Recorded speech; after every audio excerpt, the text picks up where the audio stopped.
शराब पी रहे हैं और शराब के नशे में आप पत्नी के साथ संबंध बना रहे हैं, और यदि उस शराब के नशे में तुम्हारी पत्नी के साथ संबंध बनाने के समय यदि पत्नी गर्भवती हो गई, तो आप बताओ वो जो संतान उस समय हुई, गर्भाधान कब हुआ? शराब के नशे में पुरुष आया और गर्भाधान हुआ। तो अब बताओ कि वो जो संतान तुम्हारे पेट में है वो कैसी होगी? शराब के नशे में जब वो संतान का बीज बोया गया, तो अब आप सोच सकते हैं कि वो संतान कितनी संस्कारी होगी। इसलिए शराब पीकर गर्भाधान ना हो, यज्ञ का प्रसाद खाकर गर्भाधान हो, पवित्र विचारों के साथ गर्भाधान हो, तब श्रेष्ठ संतान होगी। क्योंकि आपके द्वारा अब आने वाली संतान तैयार होगी, तो आप माँ बाप जिस विचारधारा के होंगे उसी विचारधारा की तो संतान होगी। जितनी शुद्धि पवित्रता आपके विचारों की होगी उतनी पवित्र विचारधारा वाला तो बेटा होगा। अब शराब के नशे में तुमने गर्भाधान किया तो तुम्हारी संतान कभी राम नहीं हो सकती, होगी तो रावण ही होगी। तुम्हारी संतान नालायक हो जाएगी। इसलिए आजकल की औलाद ऐसी है जो अपने माँ बाप को 2 रोटी तक नहीं दे रही है। कहाँ दे रही है रोटी? कहाँ कर रही है सम्मान अपने माँ बाप का? अब तुम ऐसी उल्टा सीधे काम करोगे तो नालायक तो बेटा होगा। इसलिए कहते हैं सदाचारी बनो, पवित्र विचार वाले बनो। स्त्री का भी पवित्र होना आवश्यक है, पुरुष का भी पवित्र होना आवश्यक है। और जब यज्ञ करोगे तो आचार्य मंत्र बोलते हैं अपवित्रः पवित्रो वा सर्वावस्थांगतोऽपि वा। आप अंदर से भी पवित्र हो, बाहर से भी पवित्र हो, विचारों से भी पवित्र हो और बुद्धि भी पवित्र हो, तब जाकर के जब पति पत्नी पवित्र होते हैं विचारों से। अब सोचो कि आप स्त्री हो, आपका विवाह हुआ, पर आपका मन दूसरे पुरुष के साथ लगा है और दूसरे पुरुष का आप चिंतन कर रहे हैं और दूसरे स्त्री का चिंतन कर रहे हैं। उस समय आप गर्भवती हो गई तो क्या होगा? अरे भाई, माँ बाप के विचारों का प्रभाव बच्चों में पड़ता है। कई बीमारियां ऐसी हैं जो माँ बाप को होती हैं तो बच्चों को होती हैं।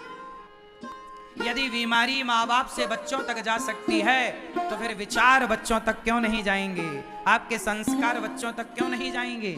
जाएंगे। आप लोग ये बात समझते नहीं हैं। आजकल शादी का मतलब केवल भोग विलास है, इससे ज्यादा कुछ नहीं। विवाह करके लड़के लड़कियां क्या क्या उल्टे सीधे काम आप करते हैं, इसलिए संतान आपकी बिगड़ती है। श्रेष्ठ संतान चाहिए, विवेकानंद जैसा, महाराणा प्रताप जैसा और झांसी की रानी जैसी बेटी चाहिए, तो आपको सदाचारी बनना पड़ेगा। क्योंकि सदाचारी माँ बाप की संतान ही विवेकानंद हो सकती है, सदाचारी माँ बाप की संतान ही झांसी की रानी हो सकती है, सदाचारी माँ बाप की संतान ही पृथ्वीराज और शिवाजी हो सकते हैं। दुराचारी माँ बाप की संतान से सदाचारी संतान ना हो, दुराचारी माँ बाप से सदाचारी संतान की कामना करना भी सही नहीं। पुत्र हो जाए बड़ी बात नहीं है, लायक पुत्र हो जाए ये बहुत बड़ी बात है। और लायक पुत्र कब होगा? जब यज्ञ होगा। क्या होगा? पहले के लोग बच्चा पैदा करने के पहले क्या करते थे? बोलो, बच्चा पैदा करने के पहले क्या करते थे? यज्ञ करते थे। पहले के लोग, दशरथ जी ने यज्ञ किया। जब यज्ञ होगा तो यज्ञ का प्रसाद खाया माता कौशल्या ने, खीर। और जब यज्ञ का प्रसाद खाया तो यज्ञ भगवान की कृपा से भगवान का जन्म हुआ, प्राकट्य हुआ। राम लक्ष्मण भरत शत्रुघ्न प्रकट भये। किसके प्रभाव से? जोर से, जोर से, यज्ञ के प्रभाव से। इसलिए मैं आपसे कहूं कि आप भी विवाह करो और विवाह करने के बाद थोड़ा भगवान में मन लगाओ, भगवान में मन लगाकर प्रभु का आशीर्वाद लेकर फिर अपनी गृहस्थ जिंदगी को, गृहस्थ आश्रम को प्रारंभ करो। आजकल क्या होता है, लड़का लड़की शादी करते हैं और सीधा हनीमून मनाने फुर्र, शादी हो गई बस शादी आजकल लोग करते क्यों हैं? पहले के लोग विवाह क्यों करते थे और आज के लोग विवाह क्यों करते हैं? आपको पता है, दोनों विचारधारा अलग अलग हो गई है। पहले के लोग विवाह करते थे कि हमारी श्रेष्ठ संतान होगी, अच्छी संतान हो। पहले के लोग विवाह करते थे इसलिए। चलो आपसे मैं एक छोटा सवाल पूछ ही लूं, आप में से कितने लोगों ने विवाह किया है? जिनका हो गया वो हाथ उठाएं। क्यों? ओ पंचायती भैया, ब्याह हो गया आप लोगों का? ब्याह क्यों किया आप लोगों ने? हाँ? पता नहीं है, बस हो गया।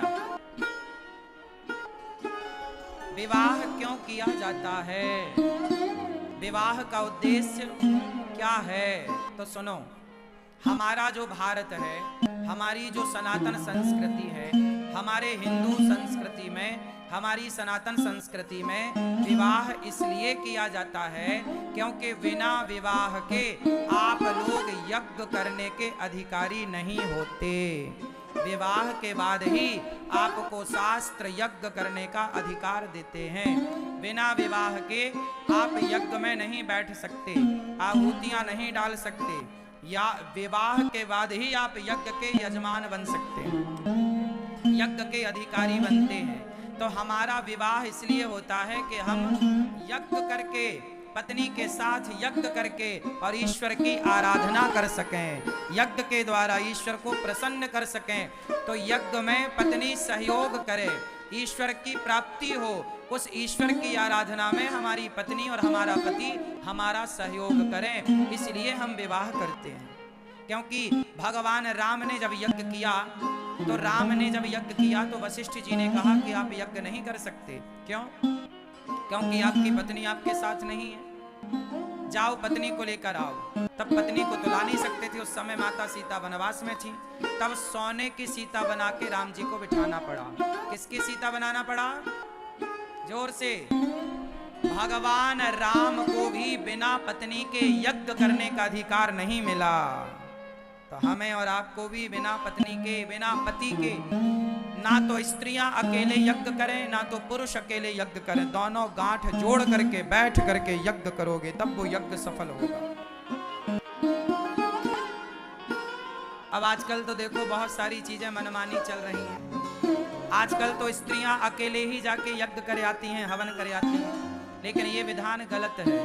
आप अपने पति के साथ ही यज्ञ की आहुतियां डालने का अधिकार रखती हो, अकेले नहीं। यज्ञ करो पर दोनों साथ बैठो। या फिर आपका पति नहीं है तो एक और उपाय है। जैसे आपका पति किसी काम से चला जा रहा है और आपको यज्ञ में बैठना है, और पति है नहीं, चूंकि उसे जाना पड़ रहा है, इमरजेंसी है, और यज्ञ भी घर में है। सत्यनारायण भगवान की घर में कथा है, और सत्यनारायण भगवान की कथा में एक छोटा सा यज्ञ तो होता ही है, हवन तो होता ही है। अब पति है नहीं तो क्या करो?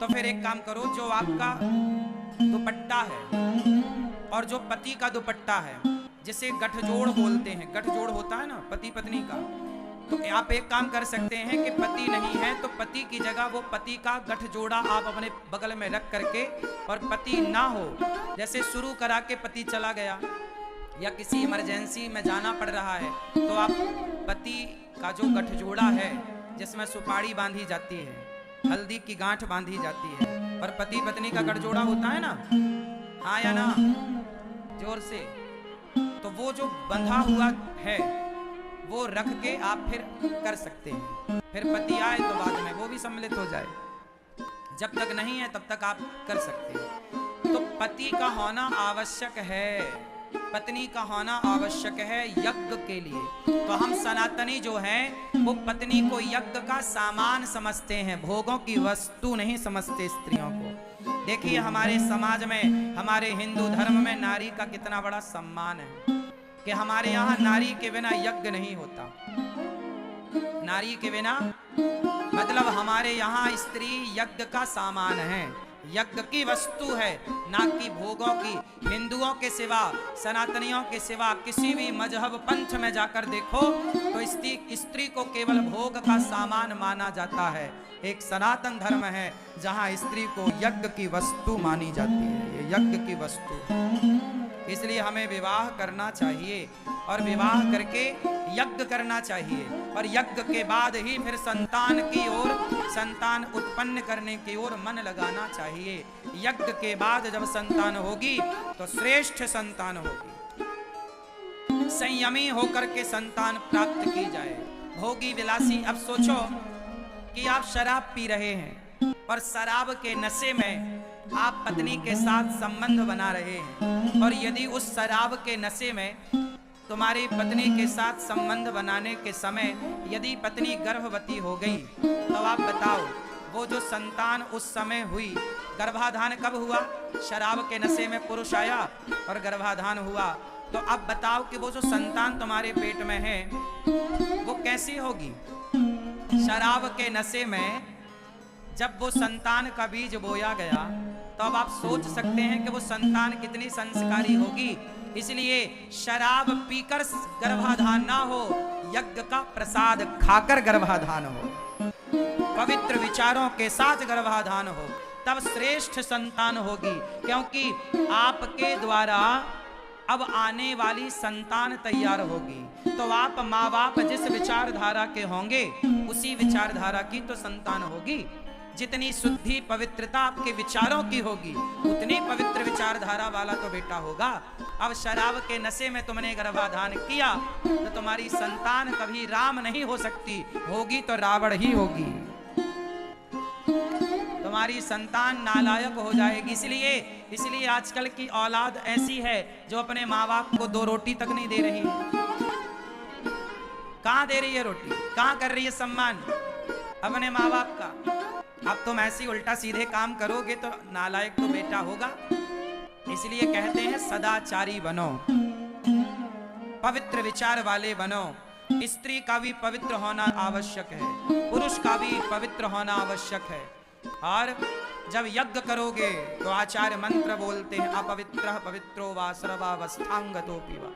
आप अंदर से भी पवित्र हो, बाहर से भी पवित्र हो, विचारों से भी पवित्र हो और बुद्धि भी पवित्र हो, तब जाकर के जब पति पत्नी पवित्र होते हैं विचारों से। अब सोचो कि आप स्त्री हो, आपका विवाह हुआ पर आपका मन दूसरे पुरुष के साथ लगा है और दूसरे पुरुष का आप चिंतन कर रहे हैं और दूसरे स्त्री का चिंतन कर रहे हैं। उस समय आप गर्भवती हो गई तो क्या होगा? अरे भाई, माँ बाप के विचारों का प्रभाव बच्चों में पड़ता है। कई बीमारियां ऐसी हैं जो माँ बाप को होती हैं तो बच्चों को होती हैं। यदि बीमारी माँ बाप से बच्चों तक जा सकती है तो फिर विचार बच्चों तक क्यों नहीं जाएंगे? आपके संस्कार बच्चों तक क्यों नहीं जाएंगे? जाएंगे। आप लोग ये बात समझते नहीं हैं। आजकल शादी का मतलब केवल भोग विलास है, इससे ज्यादा कुछ नहीं। विवाह करके लड़के लड़कियां क्या क्या उल्टे सीधे काम आप करते हैं, इसलिए संतान आपकी बिगड़ती है। श्रेष्ठ संतान चाहिए, विवेकानंद जैसा, महाराणा प्रताप जैसा और झांसी की रानी जैसी बेटी चाहिए तो आपको सदाचारी बनना पड़ेगा। क्योंकि सदाचारी माँ बाप की संतान ही विवेकानंद हो सकती है, सदाचारी माँ बाप की संतान ही झांसी की रानी हो सकती है, सदाचारी माँ बाप की संतान ही पृथ्वीराज और शिवाजी हो सकते हैं। दुराचारी माँ बाप की संतान से सदाचारी